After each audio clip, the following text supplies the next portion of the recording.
लोकसभा आणि विधानसभा निवडणुकीच्या पार्श्वभूमीवर 27 ऑक्टोबर ते 23 जानेवारी 2024 या कालावधीत घरोघरी सर्वेक्षण मोहीम राबवून मतदार याद्यांचं अद्ययावतीकरण करण्यात आलं। संक्षिप्त पुनरीक्षण कार्यक्रमांतर्गत राबवण्यात आलेल्या मोहिमांमुळे अंतिम मतदार यादीत नवमतदारांचा टक्का वाढलाय। जिल्ह्यात आता एकूण मतदारांची संख्या 31,42,598 इतकी झाली आहे, अशी माहिती जिल्हाधिकारी तथा जिल्हा निवडणूक अधिकारी राहुल रेखावार यांनी पत्रकार बैठकीत दिली।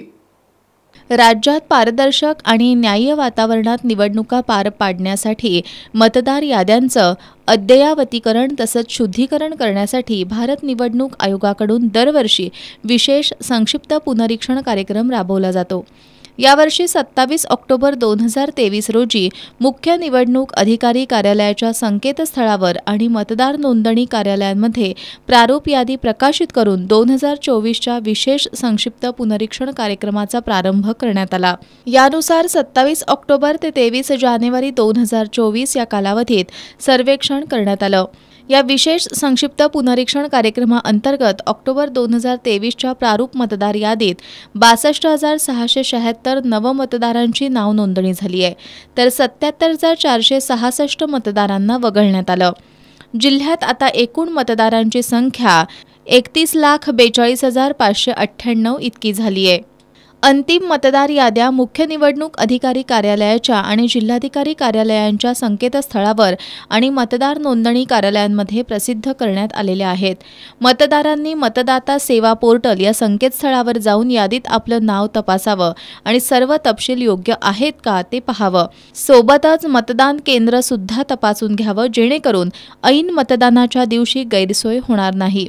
याशिवाय यादीत नाव नसलेल्या नागरिकांनी 6 क्रमांकाचा अर्ज भरून आपला मताधिकार सुनिश्चित करावा, असं आवाहन जिल्हा अधिकारी तथा जिल्हा निवडणूक अधिकारी राहुल रेखावार यांनी केलंय। आपल्या सर्वांना हे आवाहन आहे की आपण सर्वांनी या मतदान यादीला बघावं, आपले नाव, आपल्या नावाविषयीची सर्व माहिती त्यामध्ये बरोबर दिलेली आहे याची खात्री करावी। त्यामध्ये काही त्रुटी असेल, काही सुधारणा करायची असेल तर त्यासाठीची सुद्धा प्रक्रिया आपण लवकरात लवकर करावी। आपल्याला जर यामध्ये काही सुधारणा सुचवायच्या असतील तर त्याही आपण सुचवाव्यात।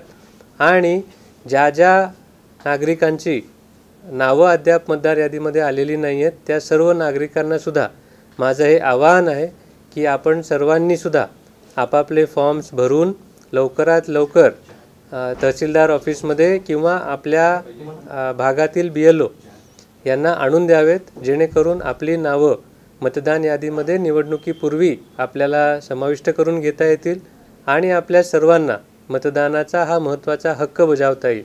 आपल्या सर्व नातेवाईकांना, आपल्या घरातील सर्व कुटुंबियांना, सर्व मित्रमैत्रिणींना याची माहिती आपण द्यावी आणि सर्वांना लोकशाहीच्या या सर्वात महत्त्वाच्या प्रक्रियेमध्ये सहभागी होण्यासाठी प्रेरित करावं।